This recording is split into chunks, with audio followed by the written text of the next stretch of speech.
Zgjedhjet nuk i fitoi Edi Rama.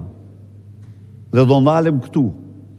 As një ditë, as një orë, ai nuk ka të drejtë të qeverisë. Dhe ne, po, kësaj radhe, ja dolem. Ja dolem të mbrojmë votën. Ja dolem të mbrojmë votën. E kapëm për fyti. Falë punës që bët ju, komisioner, aktivist, numrues, falë punës që u bë në zgjedhjet e 2023-shit, libri zi, edhe ajo vepër e juaja. Edi Rama u fut rreth kuq.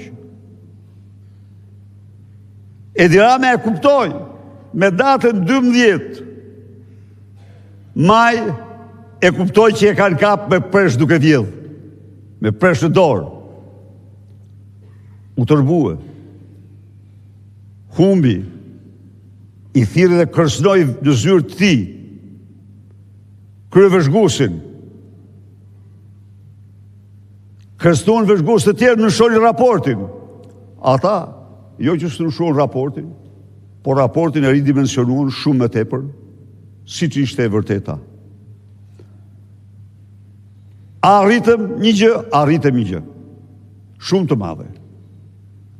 Arritëm të faktojmë shqiptarve, të faktojmë komunitet ndërkombëtar se ky ato mandate i ka krimi. Se ky nuk ka legjitimitet. Dhe një qeveri jo legjitime luftohet çdo orë, çdo ditë, çdo javë gjersa të rrezohet. Një qeveri jo legjitime nuk respektohet kurrë. Njerëzit e lirë nuk e respektojnë kurrë. Pra, së dyti, ju jeni dëshmitar çdo ditë. Dhe ndonjëherë dhe 2-3 herë në ditë. Ne kemi denoncuar aferat e tyre. Ne kemi denoncuar narkoshtetin. Përpjekje të mëdha për të na bërë presione që të mos përdorim termin narkoshtet. Përpjekje të mëdha edhe nga lobistët e Edi Ramës, po si të mos përdorim në termin narkoshtet. Kur eksportet zhduke njëra mas tjetrës, sepse narko-euro rrëzojnë euron, e rrëzojnë me 30%. Po ai që eksporton, ai se ka fitimin 30%. Dhe ai ka vetëm me euro shkëmben. Se ato narko-euro shnohen në kulla Gathaçelën në Tiranë dhe kanë shkatruar tregun. Asnjëri i këtij qytetit bekur, asnjëri i Tiranës nuk mund të mendojë të blejë një apartament për shkak të çmimeve, të cilat janë të barabarta me Mynihun dhe Parisin. Pse? Si është shumë e thjeshtë. Kullat ndërtohen, vinë çunat e drogës, edhe blejnë katet. I vënë drynin, edhe rrinë atje ku janë, në Kolumbi, në Ekuador e të tjerë. Dhe këta këtu nuk ulin çmimet. I vetmi vend në Europë dhe në botë, që ka ndërtimet më të mëdha dhe çmimet shkojnë gjithë duke u rritur. Atëherë, a nuk është kjo një shkatrim për vendin, kur asnjëri s'blen dot një apartament, kur strehimi po bëhet gjithnjë me shumë problem sepse njerëzit nuk kanë mundësi të blenë banesa? Ja pra pse përveç ndërhyrjes së zgjedhje. Por sot çfarë ka ndodhur tani?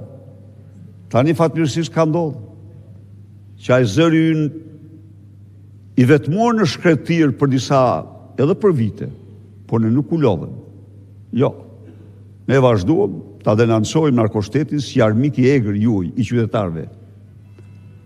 Tani, në çdo takim që kanë me shtetet me zyrtar amerikan, në kryet agjens, janë klanet e drogës dhe lidhet me klanet e drogës të Edi Ramës dhe qeveritarve.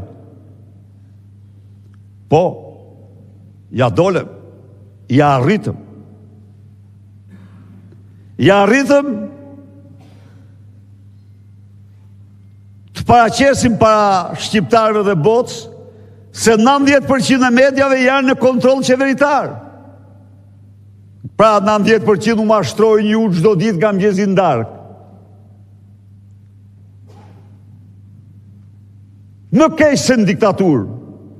Absolutisht më keq. Rikujtoj sot atë kohë. Vërtet televizioni shtetëror nga mëngjesi në darkë mashtronte dhe glorifikonte të keqen në Roxhën. Pa i ishte.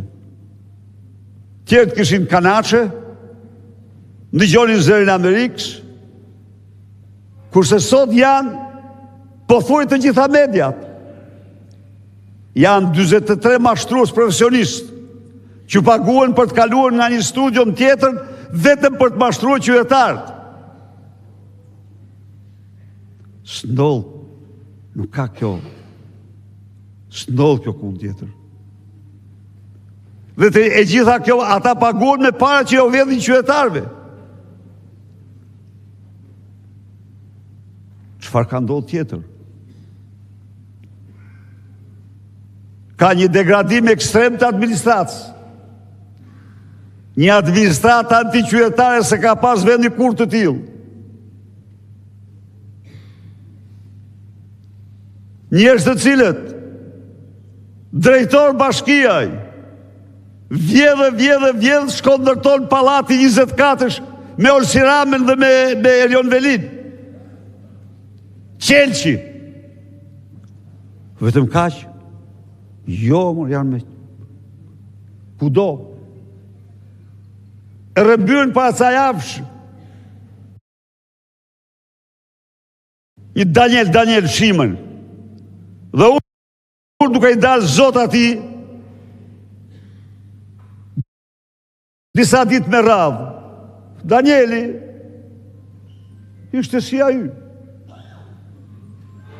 Kish bërë nënën milionere duke vjedh parat e Akshit, ajo rroba qepse dhe regjistrua miliona euro në emër saj, si për marse.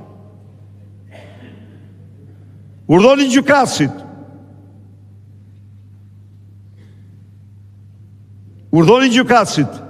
4 seanca. Për çfarë? Për një vendim që në mënyrë absolute nuk u takonte ta shqyrtoni. Po pse? Sepse çdo qytetar, në qoftë se ka një vendim gjykate e fakti, e shkallës parë, e ka rrugën të shkojë tek apeli, nga apeli të shkojë në gjykatë të lartë, nga gjykata e lartë shkon gjykatë kushtetuese. Kurse lubia dhe këta gjykatës direkt në gjykatë kushtetuese e majnë 2 muaj aty, ajo 2 muaj me një ushtri të tërë duke fabrikuar, duke falsifikuar dhe grisur dokumenta. Pse kjo? Vetëm se ajo është Edi Rama.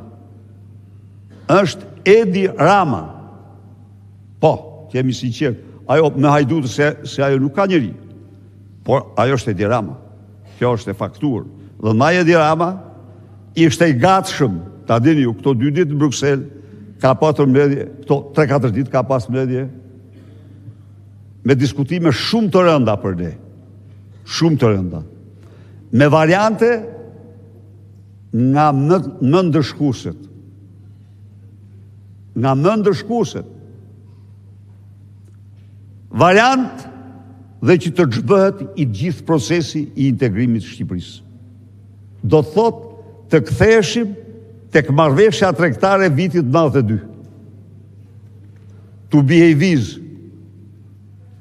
asociim stabilizimit, viz heqjes vizave, viz statusit kandidatit, hapjes negociatave, pranimit të kërkesë.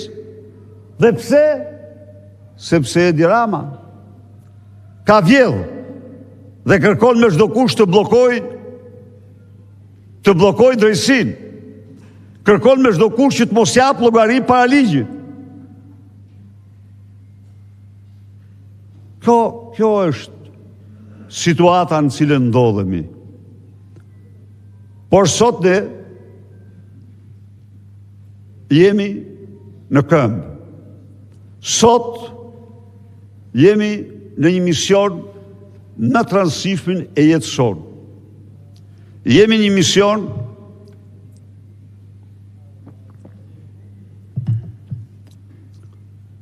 të shpëtojmë Shqipërinë nga kjo diktaturë, nga ky regjim që bazohet kryekput në vjedhjen, drogën, për çmimin e qytetarëve. Çdo qeveri që shkelmon votën e qytetarëve duhet të rrëzuar 1 minutë më parë. Çdo qeveri që del nga vota e lirë e qytetarëve, por i vjedh qytetarët, humbet çdo legjitimitet për të qëndruar në pushtet. Dhe duhet largohet 1 minutë më parë. Pra këtu jemi. Në një anë jemi ne, njerëz me ideale, njerëz që duam këtë vend, njerëz që i besojmë Shqipërisë, që ja njohim të gjithë problematikën. Përballë kemi një organizatë kriminale. Përballë kemi një grup kriminal që vjedh nga mjerzit ndarë qytetarë shqiptarë. Dhe që tani thotë, do vazhdoj të vjedh, do përdor imunitetin kundra jush, mund të vazhdohet kështu as 1 minutë. Tani miq, ne jemi forcë e madhe politike. Jemi forcë shumë e madhe politike. Dhe jemi në saj e tuaj, jemi në falë jush. Jemi dhe në qoftë se Partia Demokratike sot është forcë shumë e madhe, është falë jush. Sepse ju, në të gjitha rrethanat, në të gjitha vështërsitë dhe situatat, ju jeni njerëz politik. Nuk ja hoqët asaj besimin. Sigurisht, se cili për jush ka patur vretit e veta, se cili për jush kritikat e veta dhe pakrasit e veta, por në arsëtimin tuaj të plot, ju keni gjykuar se vetëm me Partinë Demokratike mund të realizojmë idealet dhe qëllimet tona.